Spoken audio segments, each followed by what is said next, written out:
We are back with more spiritual practices and disciplines today. And today I get to talk about worship. Hooray!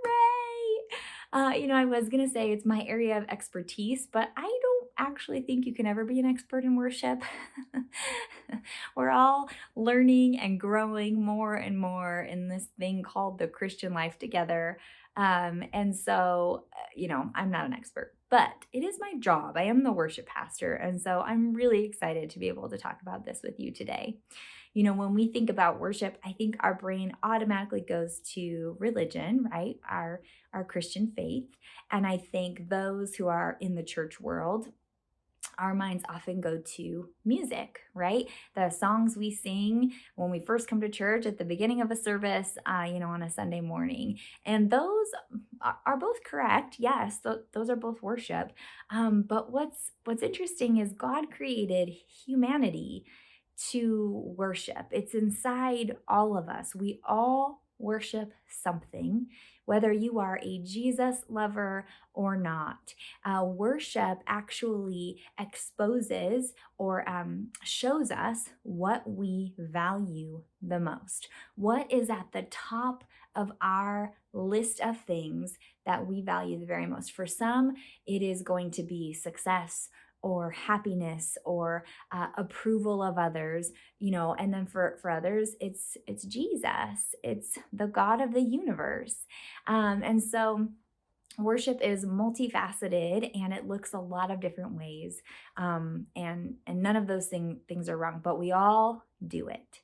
But worship as a spiritual practice, what does that look like for us? And just to make a really simple statement, and then we'll dive into some more practical things you can do. But worship is really just putting Jesus back at the top of that list over and over and over again. Because if you're anything like me, you probably have a rotating list of things that occupy that first position. On any given day, it could be a different thing for me. And my act of worship is putting him back in that place. Maybe it's through a song, or maybe it's through, quiet reflection in my heart and my mind, or maybe it's through words that I speak out to him. But it's really just putting him back in his spot again and again when we are able to recognize that we've shifted and we're valuing something more than we value him. It's a really simplified, broken down definition of worship. But some tools that are included in this practice, in the spiritual practice and discipline that we can use on a daily basis to help us in our journey to know God more. Here's one. Focus on God and respond to his goodness with your whole being. No longer is worship only a Sunday morning thing for us. It is something that we want to permeate our all day, everyday selves, our awareness.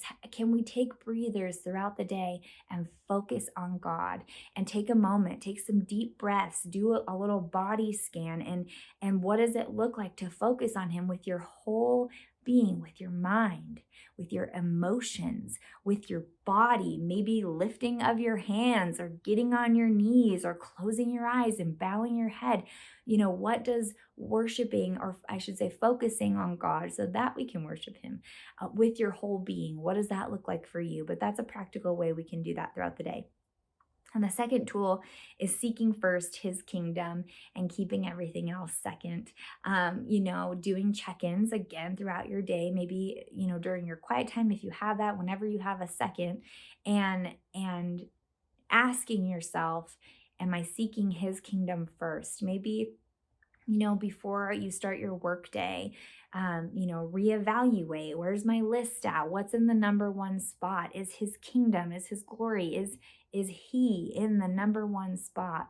And has anything taken its place? And if so, how can I adjust that and rearrange it to realign my value system in the correct way to respond to Jesus correctly in worship? Some of the fruit we will see as we begin to do this as a regular practice in our lives, not just on Sunday, is we will begin to delight in the Lord and live from a place of gratitude. For many Christians, I think worship is obligatory, especially for those who are not musically inclined. They would rather, skip the first 20 minutes of the service and just get to the message, or, the thought of being alone at home singing a song to God is a real turnoff. and worship can feel obligatory. Hopefully, I've put to rest some of the musical notions about worship. Yes, it is worship. No, you do not have to worship that way all the time. But as we begin to do it and make it a practice and a discipline, we will begin to delight in the Lord, and worshiping Him moves from a place of obligation to privilege. It is my privilege to worship God. I delight in Him and in His presence. And as I worship Him, I am closer to Him. I experience more of His presence because of my heart position, because I am valuing Him above every other thing. I'm removing obstacles that get in the way of me being close to Him. So there's some awesome fruit. Living out of gratitude. I mean, that's pretty self explanatory. And who doesn't want that? To live out of a super grateful place for who God is and all He's done and is doing and will do for us. Another fruit we will see grow and thrive in our lives is we will begin to grow personally in faith, in hope, and in love. As we sit in the presence of God, as we worship Him and put Him in His rightful place, we will grow. We will be changed. Isn't that incredible? As we do what God designed us to do, we will begin to see this fruit develop in our lives. Who doesn't want more faith? Who doesn't want more hope? These things are incredible byproducts really of worshiping God. That's not why we worship Him, but those things definitely come into play as we begin to cultivate the spiritual practice of worship in our lives. And the last fruit I want to touch on is as we focus on God, we will taste more of His goodness and more of His worthiness. And those things by themselves, what does that do? That perpetuates more worship.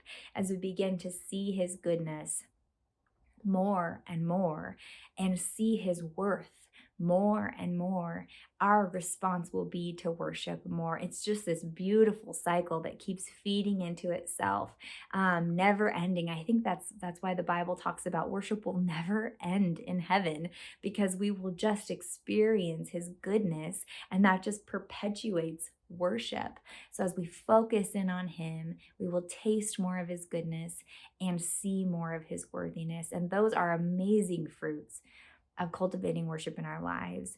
It's hard for me to keep this brief and to kind of summarize this for you. I feel like I've already talked for a long time, so I'm going to have to end it there, but I encourage you to begin to practice worship in your daily lives, to cultivate it again. It does not have to be the music piece of things, although that's awesome and beautiful, and of course I love that, but there are ways to worship God.